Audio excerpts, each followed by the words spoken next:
സർക്കാരിന്റെ സ്ത്രീ ശാക്തീകരണം ഇത് ഒരു തവണയല്ല നിരവധി തവണ ചർച്ചയായ വിഷയമാണ്.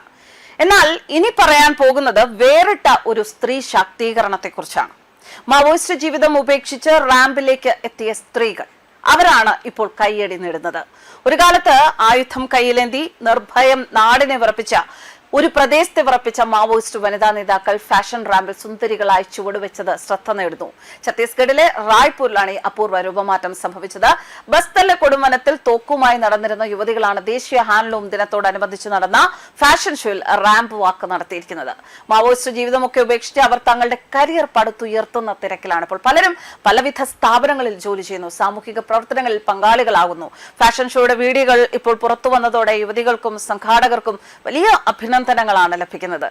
പറയൂ, ഇതല്ലേ ശരിക്കും ഉള്ള സ്ത്രീ ശാക്തീകരണം? അങ്ങനെ തന്നെയാണ് ഇപ്പോൾ പൊതുസമൂഹം ഇതാണ് ശരിക്കുമുള്ള സ്ത്രീ ശാക്തീകരണം എന്നാണ് പൊതുസമൂഹം പ്രശംസിക്കുന്നത്. നമുക്കറിയാം 2026 മാർച്ചോടെ രാജ്യത്തെ മാവോയിസ്റ്റ് വിഘടനവാദം പൂർണ്ണമായും തുടച്ചു നീക്കിയിരിക്കുമെന്ന പ്രഖ്യാപിത നയവുമായി തന്നെയാണ് സർക്കാർ മുന്നോട്ട് പോയത്. കഴിഞ്ഞ 10-60 വർഷങ്ങളായി ഭാരതത്തിലെ 126-ൽ പരം ജില്ലകൾ നക്സൽ ഭീകരവാദത്തിന്റെ പിടിയിലായിരുന്നു. ഒരുപാട് സ്ത്രീകൾ ഈ പ്രവർത്തനത്തിലുണ്ടായിരുന്നു. വനവാസികളെയും ഗ്രാമീണരെയും ഒക്കെ കവചമാക്കി സായുധ സമരം നടത്തിയ മാവോയിസ്റ്റുകൾ കഴിഞ്ഞ 2 പതിറ്റാണ്ടുകൾക്കിടയിൽ മാത്രം സാധാരണക്കാരായ 6000-ലധികം പേരെയാണ് കൊല്ലപ്പെടുത്തിയത്. ഏതാണ്ട് 9000 സുരക്ഷാ ഉദ്യോഗസ്ഥരും കൊല്ലപ്പെട്ടിട്ടുണ്ട്. മാവോയിസ്റ്റ് ആധിപത്യ മേഖലകളിൽ ഒരു വികസന പ്രവർത്തനങ്ങൾ നടത്താൻ അവർ സമ്മതിച്ചിരുന്നില്ല. നരേന്ദ്രമോദി സർക്കാർ എന്നാൽ ഇത്തരം മേഖലകളിലേക്ക് അടിസ്ഥാന സൗകര്യ വികസനം കൊണ്ടുവരുന്നതിന്റെ ഭാഗമായി റോഡുകൾ നിർമ്മിച്ചു, പാലങ്ങൾ നിർമ്മിച്ചു, വിദ്യാലയങ്ങളും വൈദ്യുതിയും വെള്ളവും ഒക്കെ എത്തിച്ചു. വികസനത്തിന്റെ ഗുണഭോക്താക്കളായി മാറിയ ജനങ്ങൾ വികസന വിരുദ്ധരായ ഈ മാവോയിസ്റ്റുകളെ തിരിച്ചറിയുകയും സ്വാഭാവികമായും അവരെ എതിർക്കാൻ തുടങ്ങുകയും ചെയ്തു. അതോടെ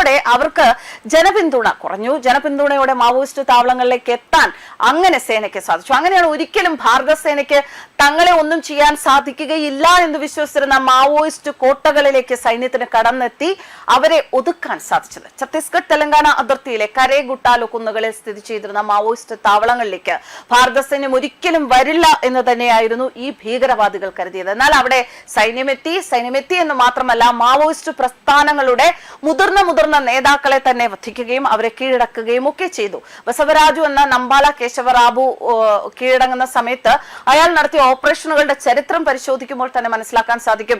2010-ൽ 74 CRPF ജവാന്മാരെ ചതിച്ചു കൊന്ന ദന്തേവാഡ ആക്രമണം, 2013 കോൺഗ്രസ് നേതാവ് മഹേന്ദ്ര കർമ്മ ഉൾപ്പെടെ 27ഓളം പേരെ കൊലപ്പെടുത്തിയ ജീരംഘാട്ടി ആക്രമണം, 2003-ൽ ആന്ധ്ര മുഖ്യമന്ത്രി ചന്ദ്രബാബു നായിഡുവിന് നേരെ നടന്ന വധശ്രമം, അങ്ങനെ നിരവധി അട്ടിമറി പ്രവർത്തനങ്ങൾക്ക് ചുക്കാൻ പിടിച്ച കൊടും ഭീകരനെയാണ് സൈന്യമെന്ന് കാലപുരിക്കയച്ചത്. എന്നാൽ ഇങ്ങനെ നേതൃനിര ഒന്നൊന്നായി കൊഴിഞ്ഞപ്പോൾ മാത്രമല്ല, നല്ലൊരു ജീവിതം സർക്കാർ ഓഫർ ചെയ്തപ്പോൾ ആ ജീവിതത്തിലേക്ക് വരാനുള്ള ആഗ്രഹത്തിൽ തന്നെ ഒരുപാട് പേർ ആ മാവോയിസ്റ്റ് ജീവിതം ഉപേക്ഷിച്ച് മുഖ്യധാരാ ജീവിതത്തിലേക്ക് മടങ്ങുകയായിരുന്നു. അങ്ങനെയുള്ള ആ ഒരു മടങ്ങി വരവിലാണ് അവരിപ്പോൾ അവരുടെ കരിയർ